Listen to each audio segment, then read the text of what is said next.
Olá, hoje eu queria falar sobre um servo de Deus que realmente fez a diferença na Terra. O reverendo Billy Graham. O reverendo Billy Graham que disse que em algum momento iriam falar, olha, o Billy Graham morreu. E ele dizia assim, olha, não se preocupe, porque eu estarei mais vivo do que nunca. Eu só terei mudado de endereço. Ele que escreveu um livro, seu último livro, A Caminho de Casa, e fez seu último sermão falando da cruz, da salvação, da redenção em Cristo Jesus. Ele, em seus sermões, ele repetia a palavra cruz diversas vezes e ele pregava sobre a cruz de Cristo. É sobre isso que eu quero falar com vocês.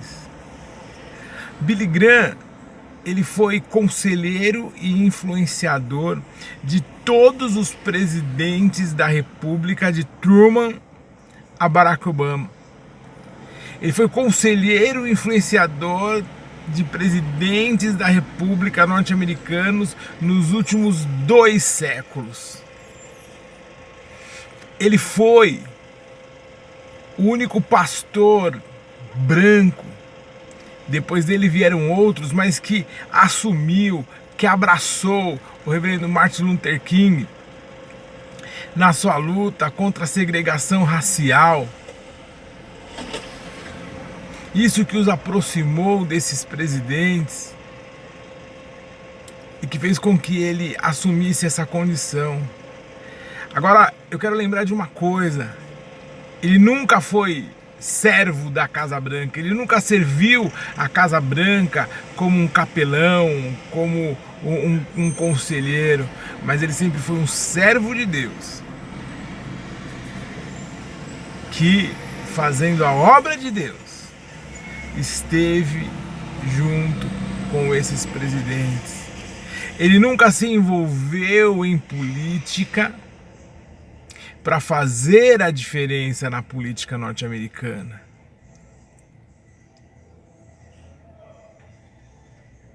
Porque ele sabia que ele era servo de Deus e não servo de homens.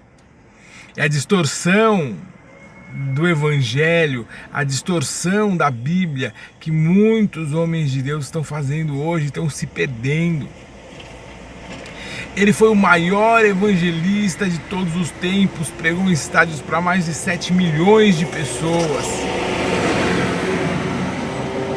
Nunca falou em prosperidade. Nunca falou numa vida boa aqui na terra, porque ele nunca buscou isso. Mesmo sendo um grande conferencista, mesmo tendo vendido vários milhares de livros,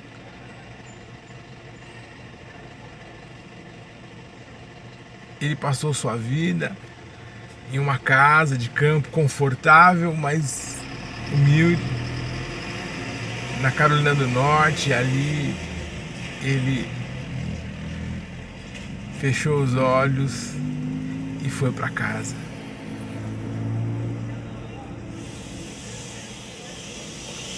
Hebreus 11, no capítulo 4, fala sobre Caim, e tem uma frase lá maravilhosa que fala: mesmo depois de morto ainda fala.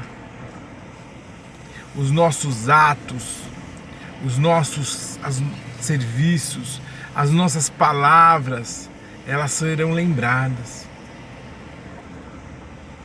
e falarão por nós.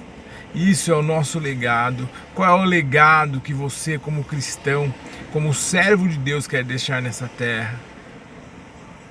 Eu louvo a Deus pela vida da minha mãe, que no dia do seu sepultamento, que eu mais ouvi foi a palavra serva de Deus.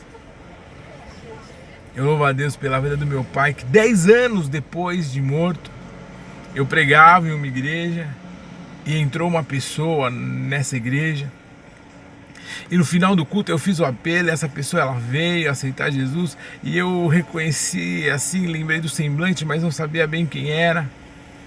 E depois do culto a pessoa pediu para falar comigo, eu fui até lá e ela disse, olha, eu peguei um ônibus que vai até a Praça do Correio, porque eu ia até a Praça do Correio, eu ia subir no viaduto de Santa Efigênia, eu ia me jogar de lá, porque a minha vida está destruída.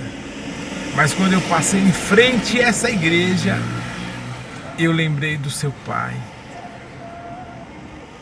do que ele me falava e do que eu via que Deus fazia na vida dele, de quem era Deus na vida dele. Por isso, no meu último fio de esperança, eu desci do ônibus e eu entrei na igreja. E eu pude ver que Deus falava alguma coisa, queria falar alguma coisa comigo, porque justamente o Filho do Homem que me pôs dentro dessa igreja falava do amor e da graça de Cristo. Mesmo depois de morto ainda fala. Qual é o legado que você quer deixar para Deus? Pense nisso. Como o apóstolo Paulo dizia, eu esmurro o meu corpo e o coloco à servidão para depois de ter pregado a muitos, não venha eu mesmo ser desqualificado.